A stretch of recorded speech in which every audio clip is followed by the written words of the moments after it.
Hey everyone, Alon Mizrahi here. Welcome to the Mizrahi Perspective. This is such an interesting time and an interesting day. I'm going to break down what's happening with Trump's decision, with the situation in Israel. Um, but first, I want to say no one is coming to save Israel from Iran, from what it's been doing.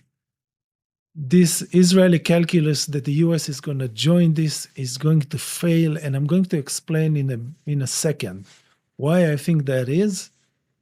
Namely, that the US is not joining this and is not planning to join this. And when I explain this, you'll get it. And I think that most of you will agree with me, though suspiciously, maybe with a caveat, with a not full certainty, because there's no full certainty in this game. Nevertheless, you'll see the very sound logic of why I think the US is not joining this. But first, I want to say something about what's going on in Israel, because what's going on in Israel is something that needs to be studied thoroughly by people who understand and can verbalize the mass psychosis, the mass formation. Maybe we need new vocabulary to explain what's going on, what's happening with Israeli society, because I am telling you, something like this has never happened. We haven't seen as humanity something like Israeli society. I'm looking at Israeli media. I'm looking at what the people are saying. And this is nuts beyond anything I could imagine possible. And I grew up in this society. I have known how crazy it is for a very long time. But every time I think I have seen peak Zionism, peak derangement, they surprise me. They come up with something new. And the level of insanity that you see now in Israeli media, in Israeli society, in Israeli culture, it is something that you will not believe. I cannot even let you see it in a way that you will get it. It is hard to conceptualize. So we need people to study it, people who are not our usual political scientists, because we cannot trust them. They are establishment, they are not political.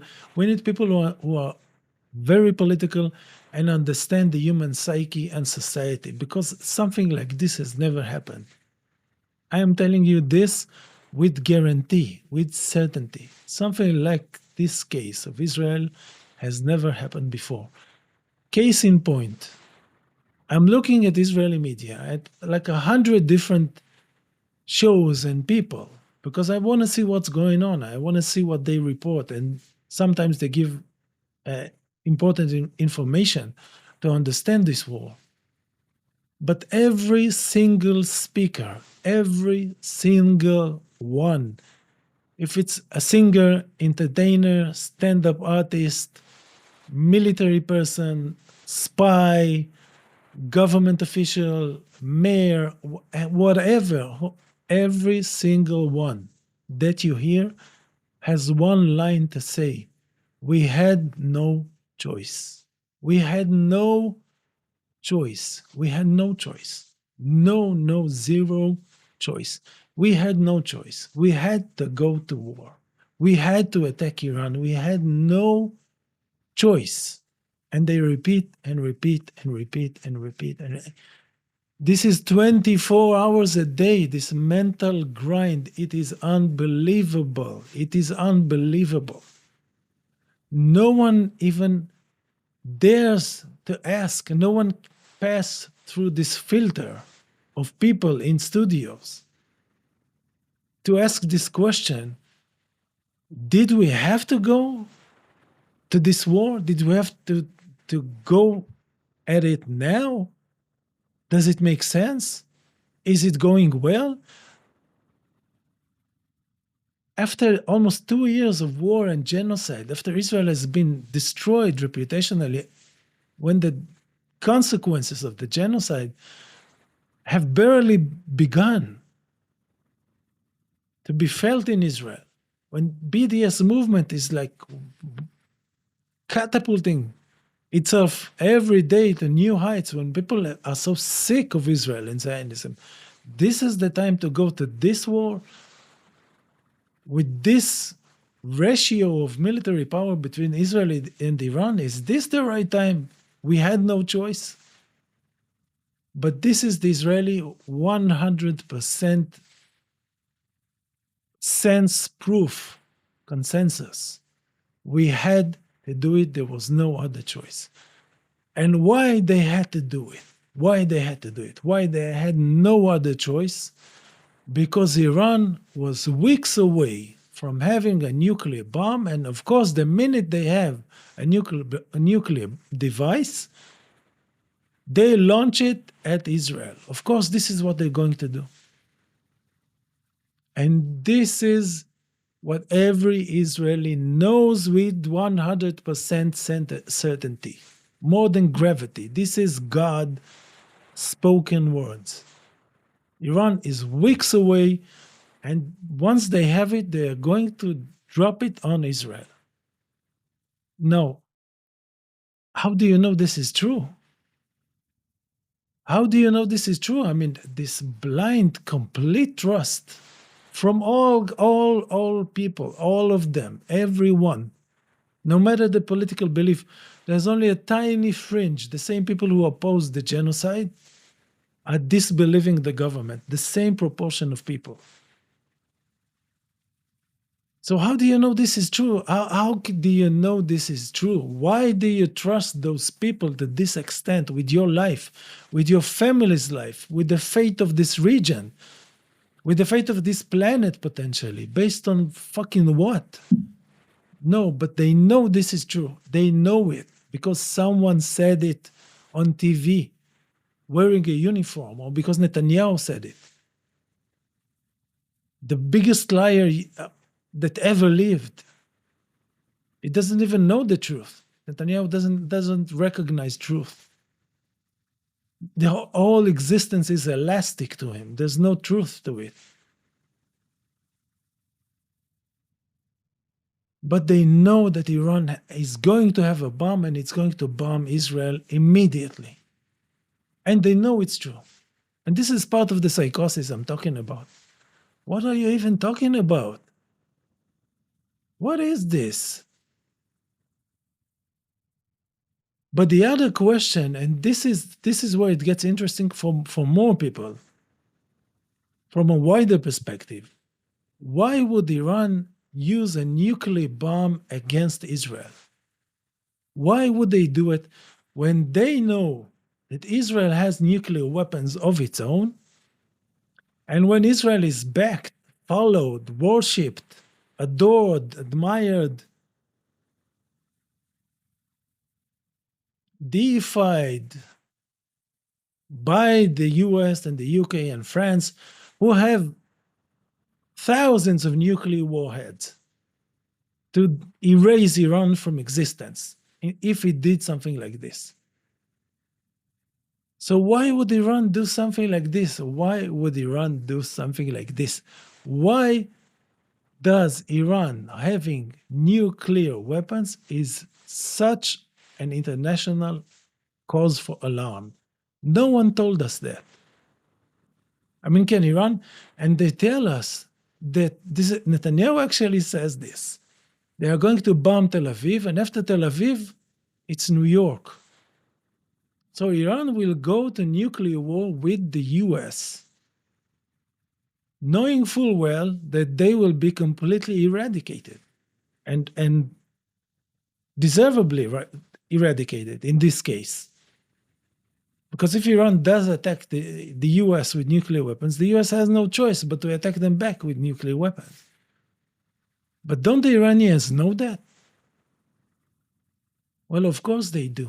And this is where the insane, rabid racism plays into this whole thing. And this is said explicitly in Israel, but maybe less, it's only implied in other Western countries.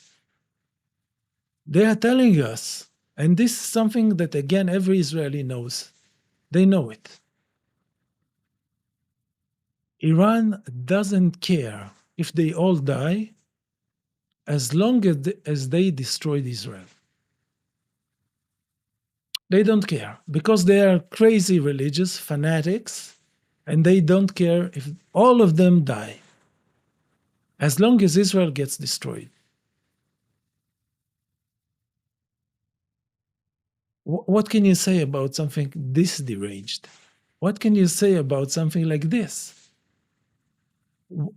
People who say stuff like this needs to be locked away from society because they are a danger to all of us. They should not be trusted with states and governments and armies. These people are dangerous to humanity. Israel is a danger to humanity because it is spreading this kind of insanity, telling the whole world that once Iran has nuclear weapons, it's going to bomb Israel and get annihilated, but they don't care because they are crazy religious. But if Iran doesn't care to get annihilated to destroy Israel, why isn't it destroying Israel with the 5,000 missile barrage in one day? What have they done in their existence to suggest something this crazy? I mean, have we ever heard of something like this? Have we ever heard of a country, of a culture that said, we don't care if all of us die as long as we destroy another country or another culture? Has anyone ever heard of something like this? Give me one example in all of history. But somehow, when it comes to Israel, all of humanity seems to be insane. This is the political picture. This is the map of humanity. When it comes to Israel and Jews, everyone is insane. Everyone is an anti-Semite. They can be a teacher from Alabama or from Berlin. They can be a lawyer, accountant, painter, movie director, bus driver. They can be normal in many other respects, but when it comes to Jews in Israel, they become insane and filled with hate and become crazy, and we have to fight them. And no other culture has been, I don't know, shown, documented to destroy itself completely and risk total annihilation to destroy another culture. But when it comes to Israel, cultures somehow decide to behave like this. I mean, isn't it time that we check our beliefs about Israel and this whole anti-Semitic and Jew-hating nonsense that's pushed into our heads so violently?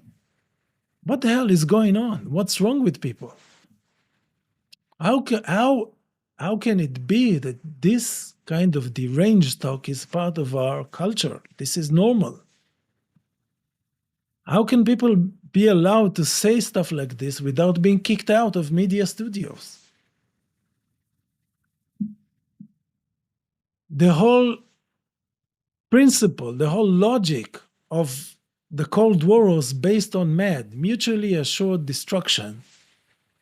The Soviets knew that if they, and this is, I mean, every 5-year-old gets this. If you and I have a weapon that allows us to destroy each other with certainty, no matter who shoots first, we are not going to use it.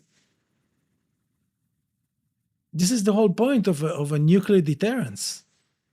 But somehow, when it comes to Israel, this logic doesn't apply. And Iran is so crazy that it's going to, and they are so crazy and hell bent on destroying Israel at the cost of their own annihilation. But they somehow didn't manage to put their hands on a nuclear device in 40 years of trying to do so. A country with millions, actually millions of engineers, with Pakistan as a friend and neighbor, with China and Russia as allies. And all they want is to annihilate Israel, but they cannot get themselves a nuclear weapon. Because Netanyahu sends Mossad into tunnels and they disrupt them. They can't do it. This is an asylum. This is not a normal cultural environment. We are living in a mental asylum created by Israel. This is not normal. And this is why even Donald Trump looks like he decided to leave Israel alone to deal with the consequences of its actions. And I'm telling you that to me it looks almost certain that the US is not joining this war. The US is not joining this war. Had the US wanted to go to war with Iran, it would have done so already. It would not have waited for Israel to go at it alone and wait for a week and say it's giving it time. This doesn't indicate willingness to go to this war, to have this war. But additionally, and even more importantly, and more tellingly, there was no cultural buildup for war with Iran. You have to pay attention to this. We haven't heard one dedicated speech by Donald Trump why the US has to go to war with Iran. We haven't heard it.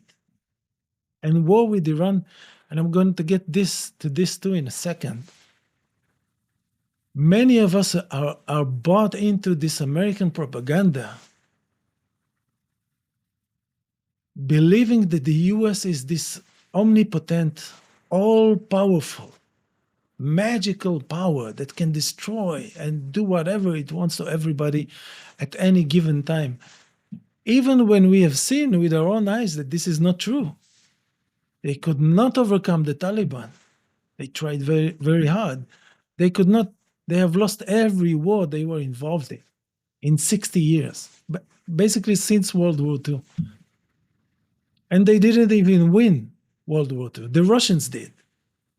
Okay, the US only joined in after when the Russians were already paying a huge price and sacrificing millions and millions of people. The US cannot win war in faraway places on different continents at will. It could not defeat the Houthis. And it tried.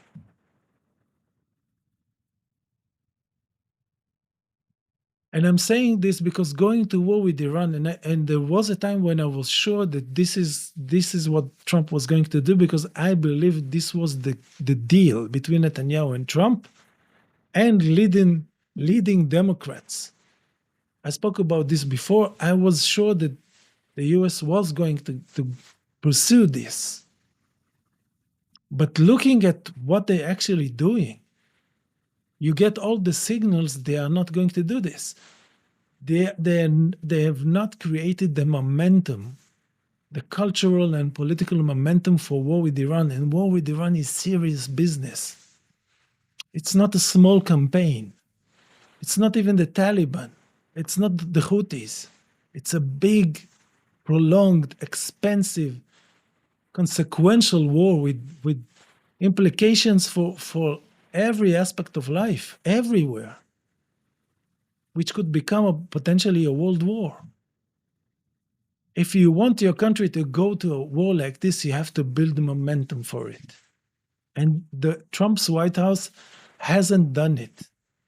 But even more importantly, and more tellingly,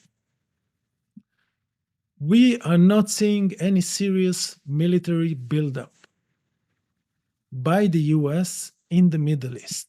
And this is a sure sign that the US is not planning to go to war with Iran. To go to war with Iran, US needs at least 1 more million people in active service right now, already when they want to go and have a war with Iran. The US has 40,000, 50,000 troops in the Middle East in various bases. And it's bringing in some aircraft carriers and some planes. You think this is enough to go to war with a country with 3 million man army with the kind of capabilities we are seeing now enacted against Israel? You think this is serious? This is how you go to war with the regional superpower? With tens of thousands of missiles and maybe potentially millions of drones? If the US was serious about going to war with Iran, you would need to see a draft in the US. They would need to prepare the country, but they are not doing this. And they are not sending hundreds of thousands of troops to the Middle East, which would enable them to pose a credible threat to a country like Iran, again, with millions of soldiers and decades of preparations for this war precisely. So the US is not planning to go to war with Iran. And this whole nonsense, I mean, why does Israel talk about this Fordo, this Fordo base or installation or center, nuclear research center? They are trying to pull the US in using whatever thread, whatever excuse they can muster. Okay? They want the US in because they know once the US launches the first missile, the first cruise missile at an Iranian base, this is a rolling death sentence for many thousands of American soldiers in the Middle East and workers in embassies and maybe in other places that we don't know of. Because Iran is a big and very capable country. Okay, they can do stuff. So Israel knows that if it convinces, and this is why the US is so reluctant to go after something supposedly pinpoint, isolated, just one installation, just for the, because Iran is not going to take it as an isolated attack. There's no such thing as an isolated attack against a sovereign country. If the US takes this course of action and attacks for duos or something else, immediately Iran is going to launch a massive attack against all American bases, and the Americans and Brits know that if Iran wants it, or when Iran wants it, there will be no more Dubai and Abu Dhabi, no more Kuwait, no more oil fields and gas fields none. That's it. It ends. If Iran can do this to Tel Aviv, imagine what it can do to Abu Dhabi, what it can do to the UAE, what it can do to American military bases on its doorstep. They are not messing around.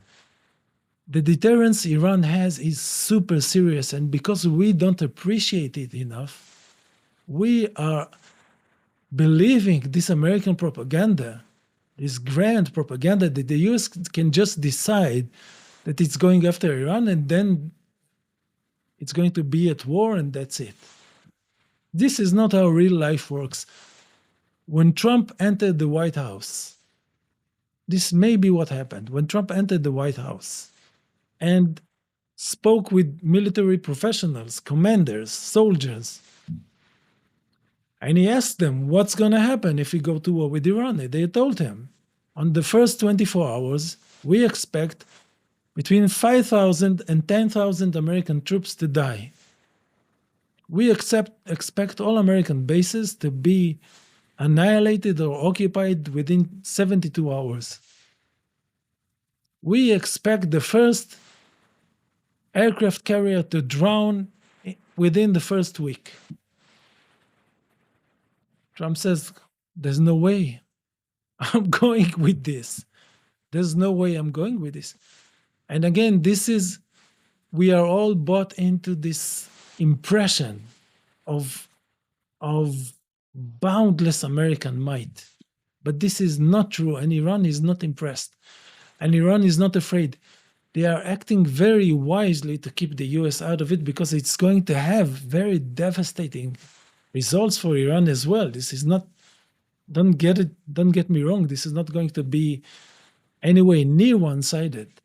But the American forces in the Middle East are going to be devastated early on in the stages of this war because this is what the Iranians have been preparing for decades. With missiles and drones and boats and submarines and every kinds of means of destruction we can imagine. And what is the upside for the US in a war like this? What can the US expect to achieve from war with Iran? This is purely for Israel, for Netanyahu. Say the US goes to war with Iran, pays with potentially tens of thousands of American young men and women, okay? And bombs Iran and uses a nuclear weapon against Iran and kills 5 million Iranians, 10 million Iranians. What has the US achieved? I mean, the whole Middle East will be destroyed. This whole world order will be destroyed. The US will achieve nothing. Oil prices are going to go through the roof. Political stability is going to be wrecked. What is the US achieving from a war like this?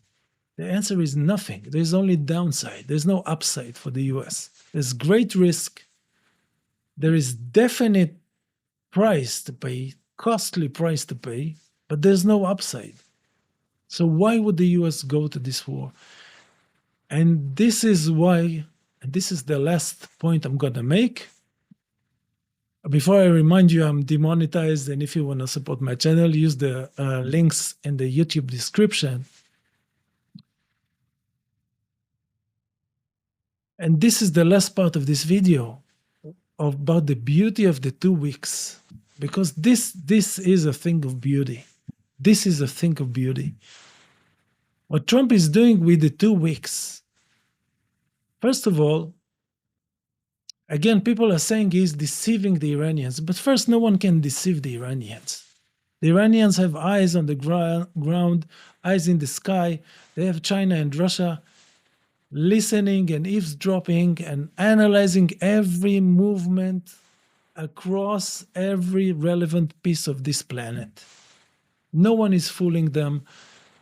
No surprise, American surprise attack is going to reach them. This is nonsense. They are not going to be surprised. But when Trump says he's giving this 2 weeks, I don't believe he's bluffing. Because again, realize it's not just the Iranians in the pictures. In the picture, there's also the American people. So he would be perceived as bluffing or fooling the American people and tricking them into this huge, expensive war